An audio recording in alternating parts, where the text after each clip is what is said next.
raised in Puerto Rico. Actually, I'm of those few Sanjuaneros born and raised in this tiny town. I have a master's degree in international relations. So in my master, I focus more about what is called global civil society, which is the relation between the people, the state, media, NGOs, and I have a BA in history and anthropology, which is something I love so much. And anthropology focuses more about culture, how a culture evolutionized, how the contact and relation with other cultures, which could be colonization, could be globalization, could be many things. For an example, Puerto Ricans.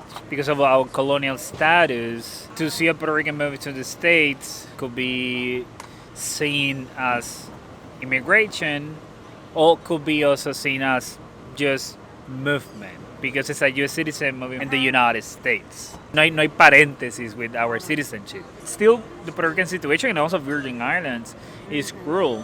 For some of my experience, when I moved to New York City to study in NYU, the lady told me, "Do you took the TOEFL?" I'm like, no one asked me. And she told me, "You come from Puerto Rico, you have to take the TOEFL." I'm like, "I'm talking with you in English. I'm handing all the papers in English." So that's the first ding, ding, ding, ding, ding, ding, ding alarm. Like, okay, I'm a U.S. citizen, but they're highlighting I'm an international. And pissed me off because, I mean, we're talking about money and time.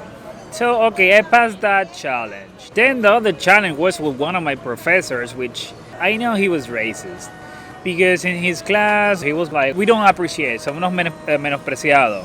Okay. That we don't appreciate what the things that the United States we gave us and things like that. I don't shut my mouth. And it's something my mom teach me. The moment you shut your mouth with something bothers you, your silence is enforcing that person to keep violating your peace. So of course I was then going in the class like, but the United States did this and this, and still today we have this and this and this and that. So he started to complain about my grammar, and I was like, okay, this is going beyond. So I wrote to the dean. So I was like, "Hi, dean, it's happening this with this professor.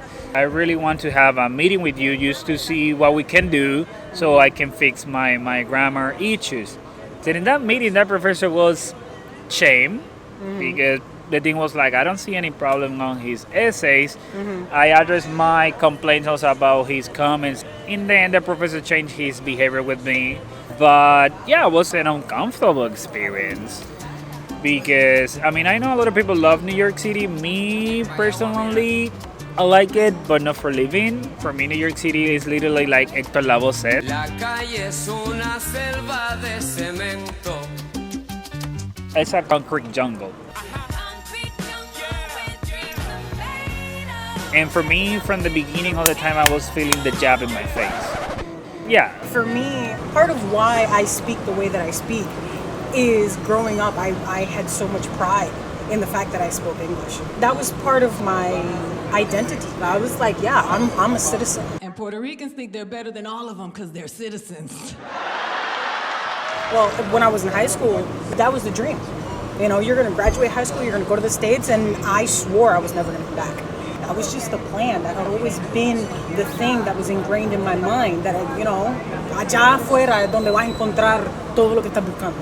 That's another colonial thinking of see Puerto Rico like something low or doesn't have any value, so I have to go outside. Which comes from the political image they have construct of Puerto Rico, but at the same time also come from some members of our families before us that they cannot find what they want in the island, so I'm going to the States. Which is a problem that still happens today, but the problem about today is that now is so hard. There's a huge lack of jobs in Puerto Rico. The economy is very bad. So if you want to create your own business, also it's very hard for that. But also by the colonial insular situation, you see that you are unprivileged even you are from here. Because if you're from abroad, automatically you can apply for the law 2022, which you don't have to pay taxes for 10 years and things like that. Which is something that happens even from Spain. When Spain gave La Real Cédula de Gracia, which was like, if you come from abroad, if you have money, you have brazos, which means slaves, you can pick whatever land you want from the island, and you can work in coffee, sugar, whatever you want. Then the United States came in, and also they were given that privilege for Americans to invest in the island, which unfortunately still happen. And that's when for some people to create some business, you have a lot of disadvantage to move your business forward. And if you want to make your business forward or making it easier to make money, you create a business which is in the same rail of the economy of Puerto Rico, which is mainly clothing, tourism, which is something that comes from 1947, which is Operation Bootstrap, which I hate when the PPD, when they educate you by telling you, manos a la obra, which sounds very beautiful, but I like to use the colonial term, which is bootstrap, which was when literally they strap us and say, no, from now on, Puerto Rico is going to make canes, pharmaceuticals, and tourism. And yeah, it's true because, I mean, you know, the PPD loves to say, no, Puerto Rico was an agriculture country, poor, and then moved to be industrialized and urbanized. Yeah, it's true, but also that was the straight jacket, which we still have today. They create so many disadvantages for locals to flourish and do their own stuff. Like, for example, having the best coffee in the world, right now we are not anymore in the best ones of the world.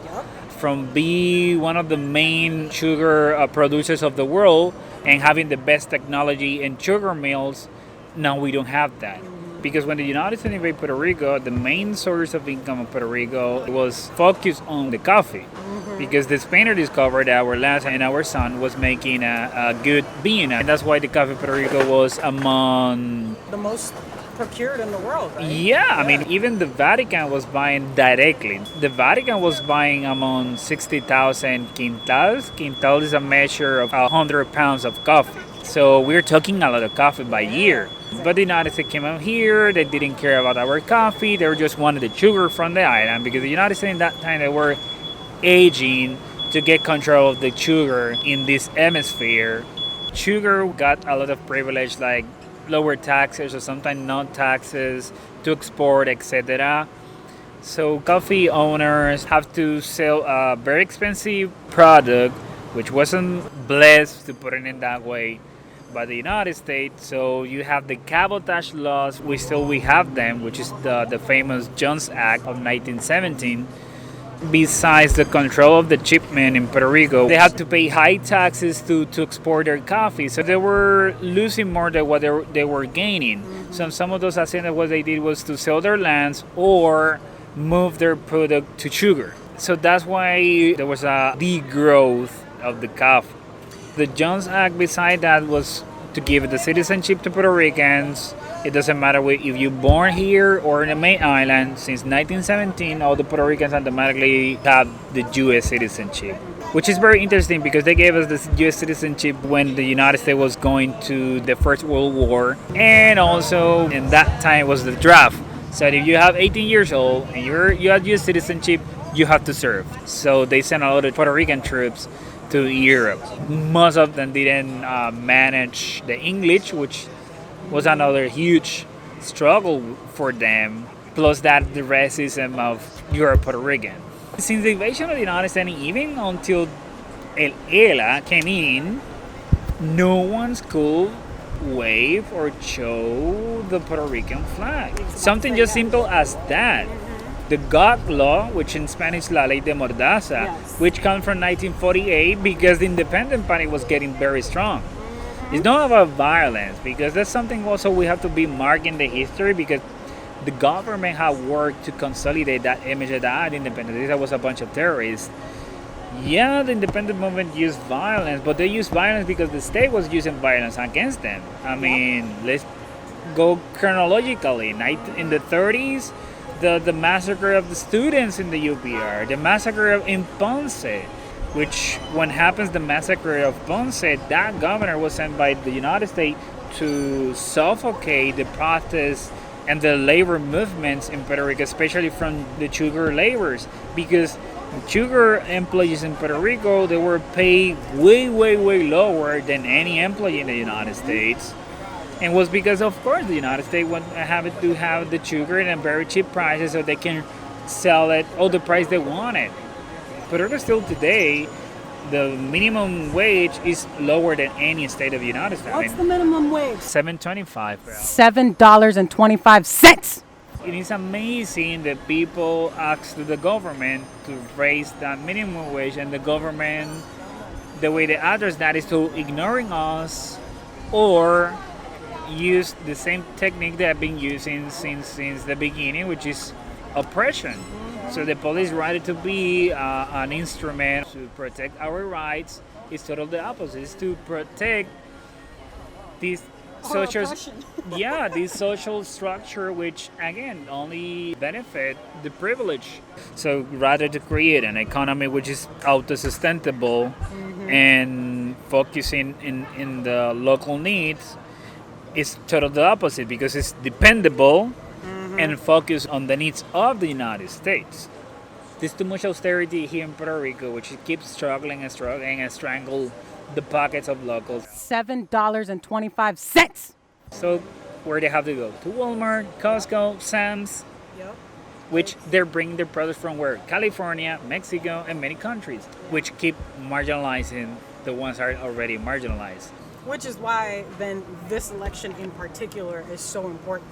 We're talking here locally, but also in the States. Which for me personally, even if Biden wins, I don't think it's going to be a big change between the United States and Puerto Rico. I don't think so. But then to me, that makes this election that much more important. Because even if in these 4 years, things don't change the way that we would want them to change, at the very least, we're moving in that right direction. Let's move forward already. And Maria and also the pandemic have bold this situation. It's like we cannot continue with this. But I see in our generation and the new ones, I see that they're very anti-colonial. It's like or statehood or independence. At least we all agree that staying in the middle is not helping anybody. And it's enough. It's enough. I mean, we're talking How many years since has it been at this point? exactly. I mean, we're talking since 1493. I mean, when is the question? When? The answer is To- now.